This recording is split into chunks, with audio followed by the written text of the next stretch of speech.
زه طالبانو اوس تاسو ته یوه خبر کوم نصاب د چا ضرورت ده د زمانې ضرورت ده کومه زمانه کې چې موږ کومو علومو ته ضرورت پیدا کړو باید څه وکړو هغه علوم ووایو نن طالبانو موږ دومره ډېرو علومو ته ضرورت لرو باید هغه مدرسې ته راوړو نصاب یې راوړو په نصاب باندې بحث وکړو او زیرک علما په دې راجیږ سي بې فکره کتاب نصاب ته رانه داسې یو کتاب مدرسې ته راوړو نصاب بدل کو چې طالبان مو د استعداد چښتنان سي د لوړ استعداد چښتنان سي دا اوس طالبانو که تاسو فکر وکړئ موږ ډېر تمرکز په افغانستان کې په نحو کوو بیخي ډېر کتابونه موږ په نحو باندې وایو تاسو ګورئ څو کاله د طالب جان په علم کې تېر کړي نن دې څوم کال دی د څه کال نهم لسم کال دی تا ده خو 9 کاله دې تېر کړي 9 کاله کې ته اوس ما سره ته ناست ډي مسې په عربي وکړه دې نر زوی به ما ته دغسې راته ووایه ورته زه نن لوګر نه راغلم څو خبرې ما سره په عربي وکړه خیر د طالبانو یو کال کې 9 کاله چې موږ تېر کړو که نه اوله درجه کې دې موږ ټوله نحوه ده دویمه کې درېیمه کې څلورمه کې پنځمه کې شپږمه کې نو چې تر نن زمانې پورې موږ ته منطقو کې څه وي سړی د استدلال چښتن کوي نن به دې نر وبلم چې د میډیا ته راوځه د یو ملا په حیث باندې میډیا ته راوځه یو خبریال سره استدلال وکړه نور پرېږده دا هر څه پرېږده چې تا ته هلته ویلي چې دا منطق سړی له خطا نه ساتي او داسې کوي وغسې پرېږده نن به دې وبولم د اسلامي نظام دپاره یو مطبوعاتي خبریال سره استدلال وکړه که نه نر بسې زه دغسې څو خبرې ورسره وکړه هغه جوابونه چې نن یې کفري دنیا سیکولریزم کوي ته یو څو جواب ورته وکړه ولا چې مرکه ورسره وکړي خو دا څاپلتې به دې ویستلي وي که نه طالبانو علت دا ده چې موږ داسې طرف ته روان یو هسې بس دې ته خوشحال یو ځان نن یو نصاب ته ضرورت شته داسې نصاب ته چې طالب مو ځیرک و هوښیار و بیدار کړي سیکولریزم کمونیزم هیمونیزم د دغو مقابله نن زمانه کې ده په دې زمانه کې باید طالبانو د همدوی مقابله وسي او د دوی جوابونه وسي نن ته بیخي سیکولریزم هیمونیزم او کمونیزم بیخي پیژنې نه چې پیژنې نه د هغوی سره به استدلال مو به دی وایي اوس هم معتزله وسړی نسته معتزله شرقیت چې راواخلي وار له واره شروع سي وي عنده ده او عنادیه وسړی نه عندیه سته نه عنادیه سته نن سیکولریزم ځان ته عقیده ده هیمونیزم ځان ته عقیده ده سیکولریزم نن د دوی سره مقابله ده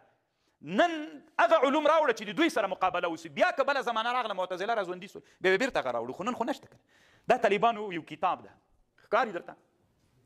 دا د اسلامي امت یو لوی محسن تېر سوی خو مولایانو له ده کتاب سره دومره ظلم کړی که نه چې ورته حیرانه به سئ مولایانو ظلم ورسره کړی له دې کتابه سره زه د دې کتاب یو خبر درته کوم احیاء العلوم دا د اسلامي امت یو فیلسوف تېر سوی دی یوه خبر کړی دلته طالبانو د علم کلام څه ده یو ورې به زه خبر درته وکړم حج ته چې سړی ځي د حج بحث هم هدایه کې ویلی څه وخت په سړي حج پرځېږي چې زاد او راحله ولري زاد څه معنا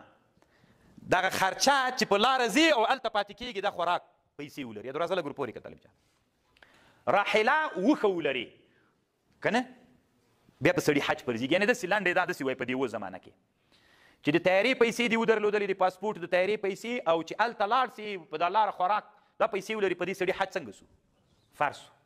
پوه شولئ امام غزالي دلته یوه خبر کړې د امام غزالي په زمانه کې طالبان یو مسله پیښه سوي چې کله به قافلې تلي هر سړي ته وښه راحله خو وښه ده که نه وښه او پیسې د خرچه چې ځي له خپل وطنه بیرته راځي او په حرمینو کې چې هغه خوراکي دومره پیسې ولري په تا حج فرض ده د امام غزالي زمانه کې داسې زمانه راغلې کله به چې د حاجیانو قافلې له دیجې نه تر حرمه تلې لاره کې عرب راووتل وحشي عرب ول دوی به قافلې وهلې د حاجیانو قافلې به چور کولې نو حاجیان حج ته نسو تللی بیا داسې چل وسو چې کله به یو زر کسیزه قافله تیاره سوله حج ته مثلا له افغانستان نه چې تله نو دوی به 200 نفره پیرداران پیدا کړل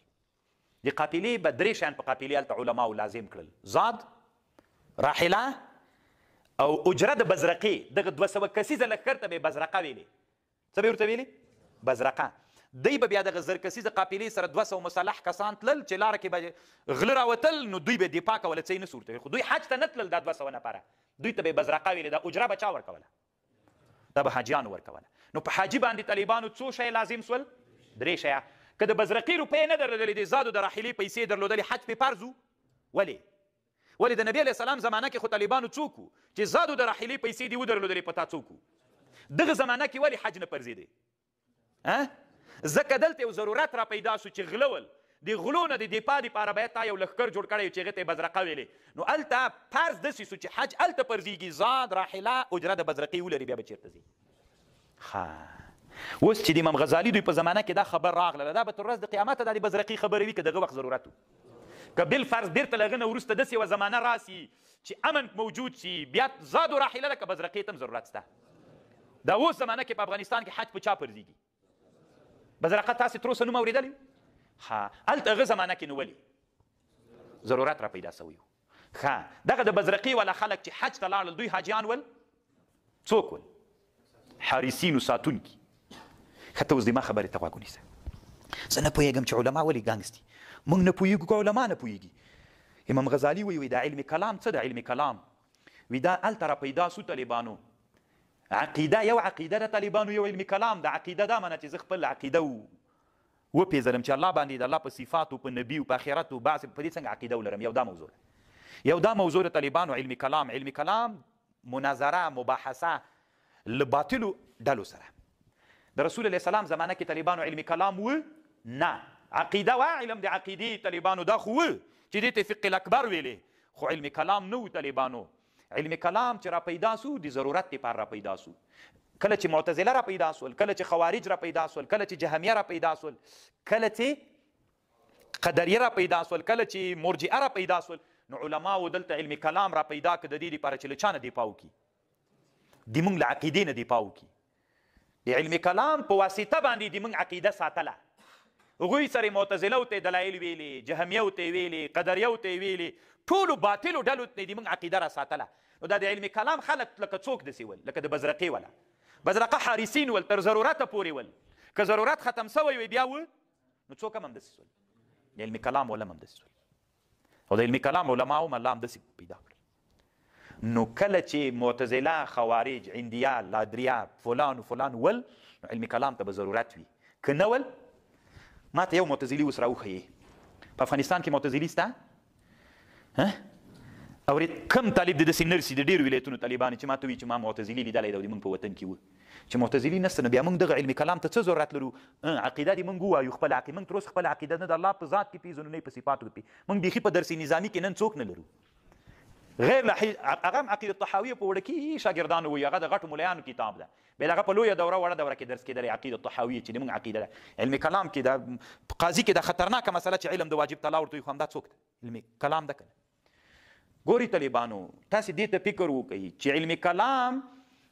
د دې دپاره را پیدا سوی چې د موږ عقیده وساتي که عقیدې ته په هره زمانه کې کوم خطرات موجود ول همغسې مطابق کتابونه باید موږ ووایو چې عقیده ترې وساتو که د معتزلهو په زمانه کې معتزلهو د موږ په عقیده ردونه کول معتزله ویلي چې هغه چې د مرتکب د ګناه کبیرې لیس بمؤمن ولا کافر که نه نو هغه زمانه کې موږ ته پکار دا وول چې نه مرتکب د ګناه کبیره د موږ عقیده دا و د اهل سنت مرتکب د ګناه کبیرې څوک ده مؤمن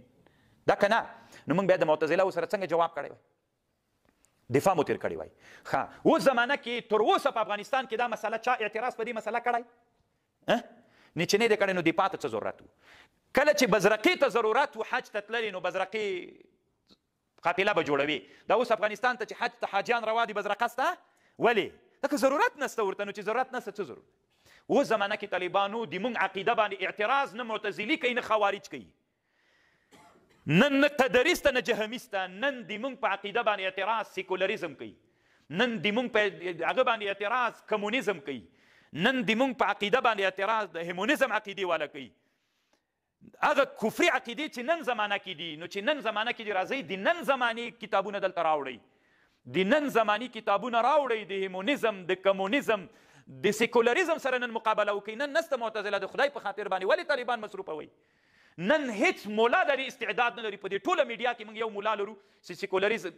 دپاره ډېره مقابله کوي عبدالهادي مجاهد حفظه الله په نامه یو سپین ږیری عالم د تاسو به خبرې اورېدلي ټول ځان یې دې دپاره وقف کړی چې د باطل نن زمانه کې کومې باطلې فکري دي د هغې دپاره مقابله کوي او په قرار ملایانې په قراره باندې نه پرېږدي نور خو یې څه کوي دی ورته مې بزي ولې نه وایي وسړیه دغه علم کلام چې ول زه نه وایم طالبانو امام غزالي رحمه الله وی والمتکلم اذا تجرد للمناظرة والمدافعة ولم يسلك طريق الآخرة ولم يشتغل بالتعهد القلب ولم يكن من جملة علماء الدين اصلا ته چې بیا دا دفام کوي دا د علم کلام مولا د علم کلام مولا مقصد بدایي چې د اهل سنت عقیده وساتي خو اول به د ځان اصلاح کړي علومو د آخرت نه به ځان خبر کړي او که نه بیخي ته په دین کې یې نه وایي موږ تاسې اوس علم کلام ته په دومره غټه سترګه ګوري داسې وایي چې اول د دین د دین اصلي کړوای سایزه یم دی وایي لیس عند المتکلم لم یکن من جملة علماء الدین، اصلا بیخي د دین نه دا نه هغه 1500 امام غزالي مل دا خبرې کړې 1515 کې تر 1000 کاله پورې تقریبا وزي طالبانو چې دی تیر سوی ده. نو تاسې اوس ماته وایي ضرورت شته طالبان؟ نن معتزله نسته، دا خوارج نسته، لادریه نسته، عندیه نسته، نورې باطلې ډلې نسته. کومه ډله چې وه اوس مثلا نن زمانه کې مولایان ډېر متورجي دي، خوارج دي.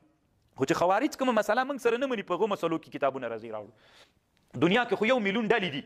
نن زمانه کې یوه ډله بیخي سته ده، نو هغه ډله موږ چېرته ردوو؟ یو سړی چې نافي نه وي د یو شي، نو هغه څه ضرورت چې ته په هغه شیانو باندې تمرکز کوې او هغه ردوې. نو طالبانو ورونو دا د نصاب په اړه مې یو بحث درته وکړ. نو الله دې وکړي چې د خوښې وړ مو ګرځېدلي، مونږ باید داسې یو نصاب مدرسو ته راوړو، دا د ټولو علماو یو مسؤلیت. حدیث هېڅ بدلون ته ضرورت نه لري، دا بلکل همداسې حاسته دي وي. د ولو وړې دورې طالبانو بلکل ډېر ښه کتابونه دي، نه دي بدلېږي، موږ سره موافق. خو طالبانو نور کته نصاب کې مو باید ډېر کتابونه وغورځول سي، متفکرینو علماو په مشوره باندې باید دلته کتابونه راوړل سي، داسې چې د نن عصر کې موږ په کومه زمانه کې واقع یو، او د نن عصر د موږ ډېر اعتراضونه په موږ باندې د سلفیانو دي، او په نن زمانه کې کوم باطلې ډلې چې دي په موږ باندې اعتراضونه کوي، نو د هغې سره موافق موږ وچلیږو. 1000 کاله مخکې معتزله تېره سوې ده، اوس ته د نه دی، اوس هم په همغوی ورلګیا ده. وسړی د دې زمانې د ځوانانو د انسانانو د دوی فکرونه وسات. او تاسې طالبانو بیا امام صاحب چې بل د موږ تاسې د حدیثو استاد دلته مدرسه کې موږ تر بیا تاسې پوښتنه ترې وکړئ چې د انقلاب نه مخکې افغانستان کې لویه دوره کې بخاري ټوله ویل کېده، لکه یوه سپاره به ویلې، هم د تبرک دپاره ویلې، علم دپاره یې نه ویلې، تبرک دپاره یې ویلې، بس هغه اسمان ته بیا ورسېده. خبر پوه شو؟